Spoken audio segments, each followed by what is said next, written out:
और ब्रह्मपुत्र नदी, ये नदियां भारत, पाकिस्तान और बांग्लादेश की रीढ़ है। सिंधु नदी पश्चिमी भारत से होकर पाकिस्तान के रास्ते अरब सागर में गिरती है, तो वहीं ब्रह्मपुत्र नदी पूर्वोत्तर भारत के रास्ते बांग्लादेश में जाती है। ये दोनों ही नदियां दुनिया की सबसे विशाल नदियों में शामिल हैं। अब कल्पना करिए कि अगर ये नदियां हमेशा के लिए बंद हो जाएं तो क्या होगा।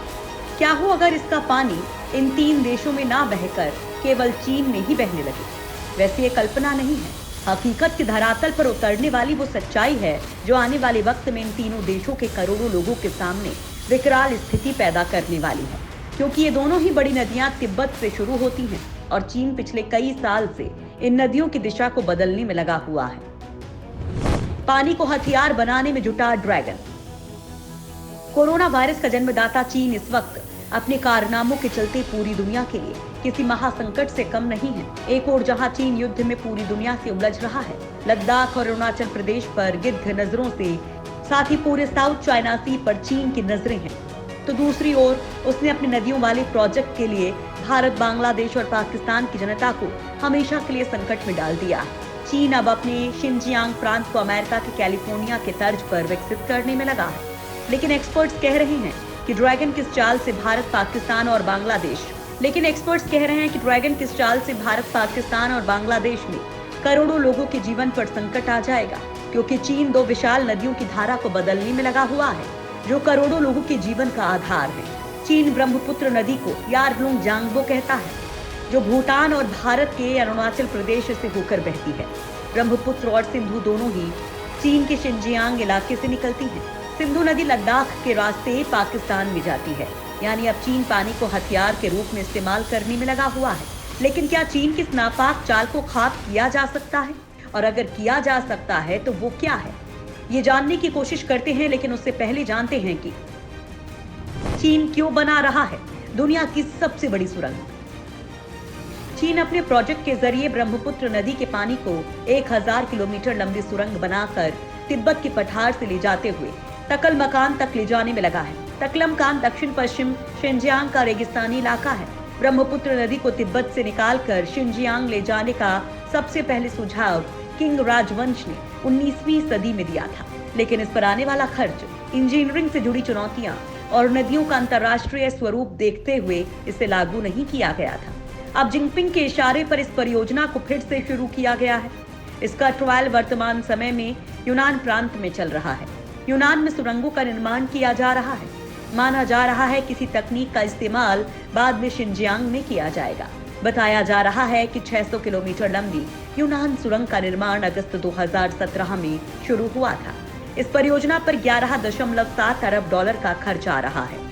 चीन ने पहले ही ब्रह्मपुत्र की सहायक नदी शियाबुकू की धारा को रोक दिया है। हाल ही में गलवान घाटी में संघर्ष के बाद चीन ने गलवान नदी के पानी को भी भारत में बहने से रोक दिया था। गलवान नदी सिंधु की एक सहायक नदी है और यह अक्साई चिन से निकलती है, जिस पर चीन ने कब्जा कर रखा है। तिब्बती मामलों के जानकार क्लाउडे अर्पी के मुताबिक चीन सिंधु नदी की धारा को पश्चिमी तिब्बत में लद्दाख में घुसने से पहले ही उसे बदलकर शिनजियांग के तारिम घाटी की ओर मोड़ना चाहता है। दुनिया के लिए अजूबा होगी ये चीनी सुरंग। चीन के सरकारी मीडिया ग्लोबल टाइम्स ने साल 2017 के जुलाई महीने में इसकी पुष्टि की थी कि चीन के 20 विशेषज्ञों ने नदियों के बहाव को तिब्बत से मोड़कर शिनजियांग की ओर करने पर चर्चा की थी। चीनी इंजीनियर्स का कहना है कि वे शिनजियांग को अमेरिका के कैलिफोर्निया राज्य की तर्ज पर विकसित करना चाहते हैं। इसके लिए 1000 किलोमीटर लंबी सुरंग के जरिए शिनजियांग में विशाल झरना बनाना चाहते हैं। दरअसल चीन अब अपने पूर्वी क्षेत्र के विकास के बाद पश्चिमी इलाके में विकास को बढ़ावा देना चाहता है, जो अभी काफी पिछड़ा हुआ है। शिनजियांग में पानी की भारी कमी है। इस कमी को तिब्बत से पानी लाकर पूरा किया जाएगा। तिब्बत से शिनजियांग तक पानी ले जाने वाली यह सुरंग बेहद खास होगी। इसको बनाने में प्रति किलोमीटर 14 करोड़ 73 लाख डॉलर का खर्च आएगा। इस सुरंग के जरिए हर साल 10 से 15 अरब टन पानी भेजा जा सकेगा। चीन का दावा है कि इस परियोजना से चीन के इस इलाके में जल संकट खत्म हो जाएगा। पहले चरण में चीन 29 जलाशयों का निर्माण किया जाएगा, जिनकी कुल क्षमता 21.8 अरब क्यूबिक मीटर पानी को धारण करने की है। भारत, पाकिस्तान, बांग्लादेश के लिए महासंकट। विशेषज्ञों का कहना है कि सुरंग से एक तो जैव विविधता बर्बाद हो जाएगी और भूकंप के आने का भी खतरा रहेगा। क्योंकि इतिहास में पहले भी इस तरह के प्रयास हुए हैं, लेकिन उसका प्रभाव बहुत ही विनाशकारी रहा है। दूसरा, इसके चलते भारत, पाकिस्तान और बांग्लादेश के करोड़ों लोगों के जीवन पर महासंकट आ जाएगा। भारत का पूर्वोत्तर का इलाका और बांग्लादेश ब्रह्मपुत्र के बिना तो जीवन की कल्पना भी नहीं कर सकते हैं। यही हाल लद्दाख और पाकिस्तान का सिंधु के जल को लेकर है। विशेषज्ञों का कहना है कि चीन अब पानी को हथियार के रूप में इस्तेमाल करना चाहता है। चीन की योजना ब्रह्मपुत्र नदी को भारतीय सीमा से ठीक पहले सांगरी काउंटी में मोड़ने की है। इस इलाके में भारत और चीन डोकलाम को लेकर साल 2017 में भिड़ चुके हैं। इस घटना के बाद चीन व्यापक पैमाने पर आधारभूत ढांचे बनाने में जुटा हुआ है। विशेषज्ञों का कहना है कि चीन इस विशाल सुरंग के जरिए नदियों को नियंत्रित करके भारतीय अर्थव्यवस्था के लिए चोक पॉइंट बनाना चाहता है। इतना ही नहीं, इन परियोजनाओं की रक्षा के लिए चीन को बड़े पैमाने पर सेना की तैनाती करनी पड़ेगी और इससे भारत की समस्या बढ़ जाएगी। चीन जितना ज्यादा तिब्बत में विकास करेगा, उसे उतना ही ज्यादा सैनिकों की तैनाती करनी पड़ेगी। इससे भारतीय सीमा पर उसकी सैन्य तैनाती तनाव को और भड़काने का काम करेगी। चीन अभी भारत की सड़क और पुल बनाने पर भड़का हुआ है।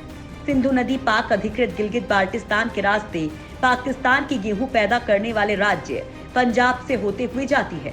चीन के कदम से वहां पानी का गंभीर संकट पैदा हो जाएगा। क्या चीन की साजिश को रोका जा सकता है?